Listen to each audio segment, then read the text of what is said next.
bunga ng kaligtasan kay Sister Mendelin. Palakpakan po natin ang Panginoon. So, mamaya po, pagkatapos po ng ating coaches po, hihingin ko po na ang lahat ay magbigay ng pagpalakpak bilang pasalamat sa Panginoon at maya po ay isa-isa natin kamayan si Sister Mendelin bilang katibayan ng ating pagkilala sa pagkilihan ng Panginoon. Samahan niyo po muna ako sa isang panalangin tayo po panalangin.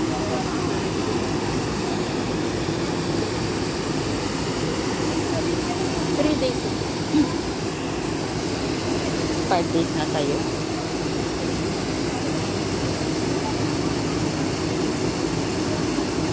Mababaw. Babaw lang. Mababaw. Nabigyan yung pinawag ko sila sa kapatid. Nanginginig yung kamay niyan. Hindi nga lang yung tao. Aming Diyos, papasalamat sa inyo sa pagkatawagan ito. Ang inyong ay naging makapilitan sa buhay ni Sister Mendelin. Alam namin dyan sa langit sa bayan, laksa-laksan ang rin ang nagpupuri at papasalamat dahil sa katagpuayan ng Panginoon na matayo sa buhay. Salamat po sa inyo, gawa ang patuloy kayo magpala sa kanya kasama ng Iglesia upang maging ay sama-sama ng mga anak sa inyo na ganap at walang kaligtasan sa pangalan ng Panginoon. Buhay ang dalangin, Jesus name, Amen.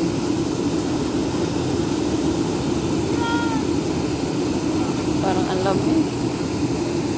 Talaga ang aga eh. Parang siya nanginginig ano. Sabi nga doon dami namin no. Pininaw talaga. Maulan pa yun pa.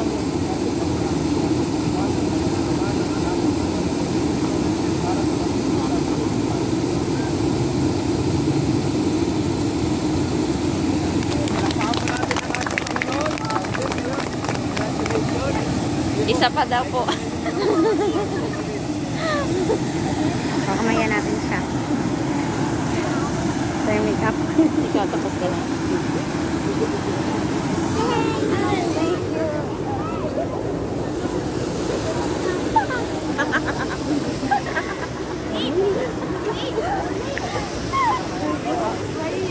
Sana all nakapag-swimming. Magpabautis mo ka na.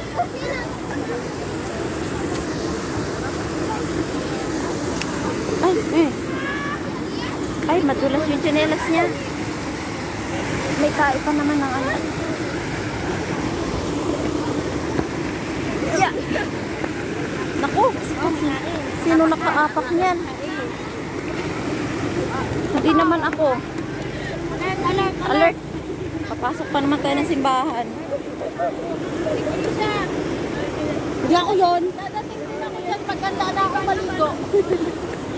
Sabay na tayo. Pag ipon na mga 1 week kang magligo. Sabay na tayo. Ako mag-brown yan. Maganda na ako maligo. Mga 1 week, wag ka muna maligo.